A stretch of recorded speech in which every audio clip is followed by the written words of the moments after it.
Shalom, jemaat yang kekasih dalam Tuhan Yesus Kristus. Apa kabarnya hari ini? Pasti hari ini sangat luar biasa. Karena penyertaan Tuhan sungguh sangat sempurna dalam kehidupan kita, sehingga hari ini kita bisa bertemu dan juga kita bisa merasakan betapa hebat Tuhan menyertai kita dan mengasihi kita.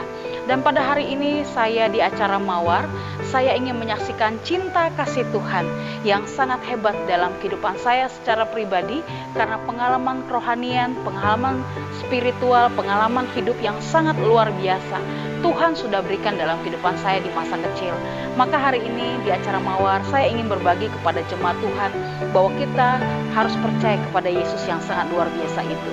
Saya ingin memulai cerita saya ini ketika saya di kelas 1 SD, kelas 2 SD, dan kelas 3 SD. Apa yang terjadi di sana ketika saya dalam sekolah dasar untuk kelas 1, kelas 2, dan kelas 3 ini? Kalau andaikan Bapak Ibu pernah dengar apa yang pernah saya katakan, bahwa di kelas 1 SD, kelas 2 SD, kelas 3 SD, saya pernah mengalami peristiwa menjadi seorang anak yang bodoh. Kenapa demikian? Karena saya berkali-kali sebenarnya tinggal kelas. Tetapi pada saat itu saya diberikan kesempatan untuk naik percobaan. Maka para guru dan juga orang tua saya mencoba untuk menolong saya supaya saya tetap naik kelas.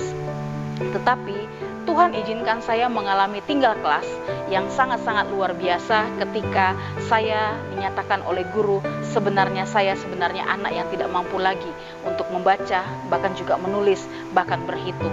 Maka diizinkanlah saya benar-benar tinggal kelas di kelas 1, kelas 2, dan kelas 3, yang awalnya di kelas 1 naik percobaan ke kelas 2, di kelas 2 mau naik ke kelas 3 naik percobaan, diizinkan, tetapi dengan tingkat prestasi yang sangat-sangat rendah. Dan ini saya bawakan rapot saya ketika saya di kelas waktu SD, SMP, bahkan juga SMA. Ini adalah bukti fisik bagaimana ketika Tuhan berkarya dalam hidup saya ketika di masa kecil. Dan ketika saat itu di rapot di SD yang pada saat saya tinggal kelas, ini saya bukakan Bapak Ibu ya. Di sini rapot saya ini semuanya rata-rata berangka merah. Karena apa? Di sana saya merasa tidak mampu untuk membaca, tidak mampu untuk berhitung, bahkan juga untuk menulis dengan baik. Maka ketika di kelas 1 saya diizinkan untuk sebenarnya tinggal kelas, diizinkan untuk naik kelas dengan naik percobaan. Masuk di kelas 2, begitu juga naik percobaan. Tetapi sampai di kelas 3, guru mengatakan kepada saya bahwa sebenarnya saya tidak bisa lagi untuk dibantu naik kelas karena terlalu bodoh dan sangat-sangat bodoh dan tidak mampu untuk berbuat apa-apa. Tetapi dari sini saya belajar untuk mengandalkan Tuhan. Sebagai seorang anak kecil saya katakan, Tuhan, saya lelah kalau saya dihukum terus. Saya capek kalau andaikan saya harus disetrap ataupun juga saya mengalami hukuman tiap hari di sekolah. Maka saya berdoa kepada Tuhan, Tuhan berikanlah saya seorang anak yang pintar, anak yang bisa membaca, anak yang bisa berhitung. Bahkan masa depan saya pun juga menjadi masa depan yang penuh harapan.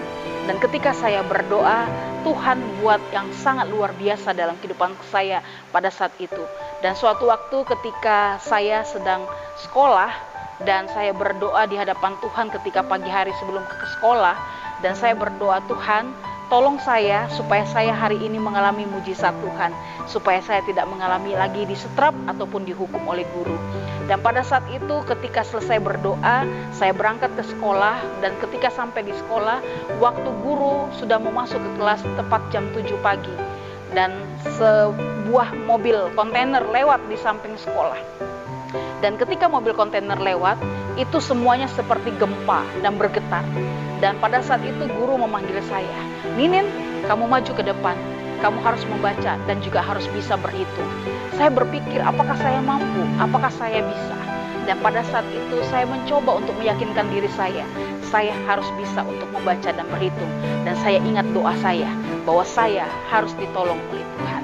Dan pada saat itu saya mencoba untuk maju ke depan, saya menulis, saya membaca dengan baik. Padahal membacanya gampang saja. Ini Budi, ini Bapak Budi. Dengan gampang sebenarnya orang yang sudah bisa membaca itu adalah satu perkara yang kecil. Tetapi ketika Tuhan izinkan saya untuk masuk di kelas itu, rasanya berat sekali ketika saya ingin membaca. Karena saya sama sekali tidak mengerti apa itu arti kata-kata ataupun juga bacaan yang akan saya baca. Tetapi pada saat guru memanggil saya ke depan, saya mencoba untuk tertati-tati membaca demi satu huruf demi huruf, bahkan kata demi kata. Dan apa yang terjadi Bapak Ibu yang kekasih? Tuhan mendengar doa saya dan Tuhan izinkan saya untuk membaca dengan lancar. Ini Budi, ini Bapak Budi. Tetapi sampai di situ saya belum yakin kalau saya sudah bisa membaca. Dan satu kali ketika sore hari di rumah kami, Oma mengundang orang-orang gereja untuk bernyanyi dan juga membaca partitur semua syair lagu. Saya mencoba di sana untuk membaca. Ketika saya ikut dengan lagu-lagu yang diajarkan oleh Oma, saya mencoba untuk membaca kalimat demi kalimat. Ternyata apa yang saya baca adalah satu bacaan yang benar, satu kalimat yang benar saya ucapkan. Semua orang bingung, kok Ninin bisa membaca? Tapi dari situ saya belajar bahwa Tuhan sudah berkarya dalam hidup saya. Dan ini adalah bukti fisiknya. Ketika Tuhan izinkan saya dari mulai anak yang bodoh, 1, 2, 3, di kelas yang terus-menerus sebenarnya saya bisa naik dengan gampang. Tapi Tuhan izinkan saya mengalami proses kehidupan yang tidak gampang karena saya menjadi anak yang bodoh. Tetapi Tuhan tidak pernah biarkan saya. Tapi Tuhan menolong saya tepat pada waktunya Tuhan. Dan ketika di kelas 3 saya sempat mengulang karena saya dianggap sebagai anak yang paling bodoh. Jadi kalau andaikan muridnya ada 20 orang di kelas, maka saya ranking yang ke-20. Jika muridnya ada 25, maka saya pun juga ranking 25 paling terakhir. Maka hari ini saya mau menyaksikan ketika saya berdoa, ketika Tuhan memberikan mujizat dalam hidup saya, apa yang terjadi Bapak Ibu? Ketika saya memproses hidup saya ini dengan apa yang Tuhan mau buat dalam hidup saya di masa kecil. Ketika saya berdoa, saya rajin sekolah minggu. Ketika Tuhan buat mujizat dalam hidup saya semakin gigih untuk terus mencari wajah Tuhan. Dan ketika Tuhan izinkan kepintaran itu ada dalam diri saya, apa yang Tuhan buat dalam kehidupan saya, yang dulunya ranking paling terakhir, tapi ketika saya harus naik kelas dari kelas 3 ke kelas 4, Tuhan buat mujizat untuk saya menjadi ranking pertama. Begitu terus sampai dengan tamat di SMA, saya tidak pernah tinggal kelas lagi. Tetapi yang luar biasanya, saya tidak pernah bayar uang sekolah karena semuanya mendapat beasiswa dari pemerintah dan sekolah. Bapak Ibu yang kekasih dalam Tuhan Yesus, saya percaya ini adalah bukti ketika Tuhan memproses hidup saya yang apa adanya, yang tidak mungkin tapi menjadi mungkin bagi Tuhan. Maka pada acara Mawar ini saya mengajak kepada kita semua, jangan pernah kita menyerah. Ketika anak-anak kita merasa seperti tidak mampu, jangan kecilkan dia, tapi jadikan dia adalah orang hebat karena Tuhan bisa berkarya dalam kehidupannya. Kalau saya ditolong Tuhan, pasti Tuhan juga menolong Bapak Ibu. Maka di acara Mawar ini saya ingin membacakan bagian firman Tuhan dari Injil Matius pasal yang ke-6 ayat 25, ayatnya yang ke-33 dan juga ayatnya yang ke-34. Firman Tuhan berkata demikian, ayatnya yang ke-25 dari Injil Matius pasal yang ke-6 tentang hal kekhawatiran. Karena itu aku berkata kepadamu, janganlah khawatir akan hidupmu, akan apa yang hendak kamu makan atau minum, dan janganlah khawatir pula akan tubuhmu, akan apa yang hendak kamu pakai. Bukankah hidup itu lebih penting daripada makanan, dan tubuh itu lebih penting daripada pakaian? Dari ayat 25 ini ada 4 unsur yang tidak boleh dilupakan oleh kita sebagai manusia, dan tidak boleh dikatakan khawatir. Apa saja itu? Yang pertama, tentang hidup. Yang kedua, tentang makan dan minum. Dan yang ketiga, tentang tubuh. Lalu yang keempat, tentang apa yang kita pakai. Bapak Ibu yang kekasih dalam Tuhan Yesus Kristus, pertanyaannya, apa yang lebih banyak dalam hidup kita ketika kita berpikir tentang sesuatu masalah, tentang suatu beban? Apakah kekhawatiran lebih menguasai kita, atau kita meyakinkan diri kita bahwa ada Tuhan dalam hidup ini? Tetapi firman Tuhan pada hari ini mengatakan dalam Injil Matius pasal 6 ayatnya yang ke-25, janganlah kamu khawatir akan hidupmu. Berarti kalau bicara hidup, semua yang bergerak dalam hidup ini, dari ujung rambut sampai dengan ujung kaki, Tuhan pelihara hidup kita. Maka kalau kita baca di Alkitab, ada 365 kali kata jangan takut, jangan cemas, jangan khawatir. Supaya gunanya apa? Setiap hari, karena 1 tahun usia manusia itu sama dengan 365 hari. Berarti kalau andaikan kita bisa menjalani hidup 365 hari, firman Tuhan mengingatkan kita setiap hari. Karena kata jangan takut di dalam Alkitab ada berjumlah 365. Maka setiap hari dalam kehidupan kita, Tuhan minta dalam hidup kita supaya kita tidak boleh takut, tidak boleh khawatir. Karena apa? Hidup kita ini adalah buatan tangan Tuhan. Hidup kita ini adalah ciptaan Tuhan. Maka segala sesuatu yang terjadi dalam hidup ini semuanya sepengetahuan Tuhan. Maka kalau hari ini kita susah, hari ini kita bodoh, hari ini kita mengalami tekanan, hari ini kita mungkin mengalami satu penghinaan ataupun juga cercaan yang tidak mengenakan, ingat, jangan pernah takut. Karena Tuhan akan membalikan kehidupan kita yang tidak pernah dibayangkan. Tapi Tuhan sanggup mengadakan segala sesuatu. Maka Tuhan minta, janganlah khawatir akan hidupmu, akan apa yang hendak kamu makan dan minum, bahkan apa yang ada dalam tubuhmu, bahkan juga apa yang akan engkau pakai.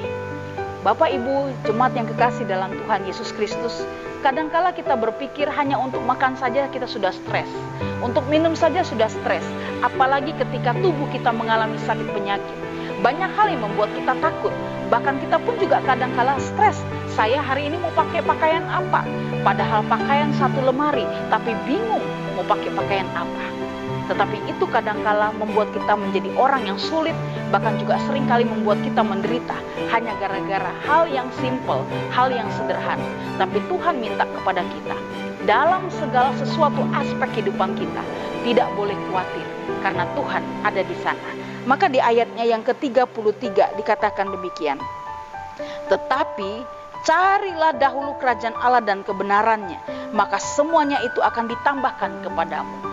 Mengapa demikian? Karena di ayat yang ke-32 dikatakan, orang yang khawatir, orang yang takut itu adalah orang yang dicari bangsa-bangsa yang tidak mengenal Allah.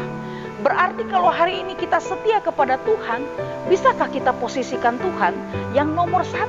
Bukan nomor 2, bukan nomor sekian. Tapi nomor 1 adalah bangsa yang sungguh-sungguh mengenal Tuhan. Jangan karena kekhawatiran membuat kita jauh dari Tuhan. Jangan gara-gara karena kita ketakutan, kita dianggap sebagai orang yang tidak mengenal Allah. Tapi hari ini Tuhan mau kepada kita, carilah dahulu kerajaan Allah dan kebenarannya, maka semuanya akan ditambahkan kepadamu. Jadi jika hari ini saya bisa melihat bagaimana kemurahan Tuhan atas hidup saya, itu sangat luar biasa. Karena saya mencoba untuk mencari Tuhan dalam setiap beban dan pergumulan. Maka kalau saya ditolong, Bapak Ibu jemaat Tuhan juga pasti akan ditolong. Maka Tuhan ingatkan di ayat yang ke-34, sebab itu janganlah kamu khawatir akan hari besok, karena hari besok mempunyai kesusahannya sendiri. Kesusahan sehari cukup untuk sehari. Hari ini semua kita mengalami kesusahan, semua kita mengalami kehilangan, semua kita mengalami penderitaan. Tidak ada pengecualian. Tetapi Tuhan ingatkan, jangan pernah kamu khawatir, karena kesusahan sehari cukup untuk sehari. Karena esok ada pergumulannya lagi, besok ada air matanya lagi. Tetapi Tuhan mau hari ini untuk kita terus mengandalkan Tuhan.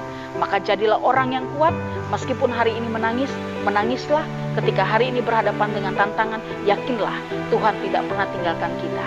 Kalau Tuhan menolong saya di masa kecil, dan hari ini saya bisa bersaksi kepada Bapak Ibu, bukan karena kebetulan, tapi karena Tuhan mau nyatakan dalam kehidupan kita, bahwa Tuhan Yesus yang kita sembah adalah Tuhan yang hidup, yang mampu melakukan segala perkara dalam hidup kita, sehingga kita senantiasa diberkati oleh Tuhan. Mari kita berdoa. Bapa yang Maha Kasih, kami tak putus-putusnya berterima kasih kepada Tuhan.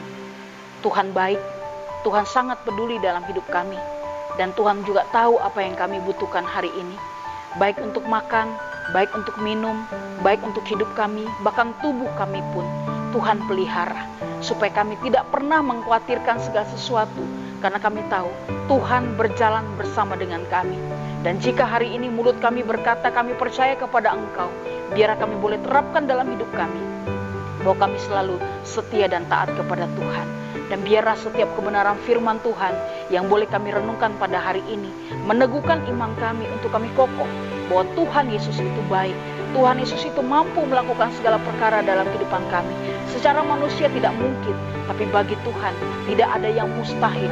Segala sesuatunya dapat dikerjakan oleh Tuhan. Inilah kami ya Bapa, kuduskan kami, sucikan kami Tuhan, dan layakkan kami menjadi umat yang sungguh-sungguh berkemenangan di dalam Tuhan. Karena kami tahu Tuhan Yesus sangat mengasihi kami. Terima kasih Bapa, Engkau berkati untuk semua kami, dari mulai anak-anak, bahkan juga pemuda, remaja, bahkan semua orang tua, bahkan juga untuk semua kaum bapak, kaum ibu yang senantiasa setia mencari wajah Tuhan. Tuhan memberkati untuk jemaat Tuhan, sehingga kami dikokohkan, kami dikuatkan, karena Tuhan Yesus itu senantiasa menolong dan memberkati kami. Inilah doa kami, inilah syukur kami Tuhan. Kami percaya Tuhan mendengar doa kami. Hanya di dalam nama Tuhan Yesus Kristus kami berdoa dan mengucap syukur. Amin. Terima kasih jemaat yang kekasih dalam Tuhan Yesus Kristus. Jangan pernah menyerah, tapi ingat selalu ada Tuhan yang selalu menyertai kita. Selamat beristirahat, andalkan Tuhan, dan biarlah kasih setia Tuhan selalu menyertai kita hari ini, esok, dan selama-lamanya. Shalom, Tuhan Yesus memberkati.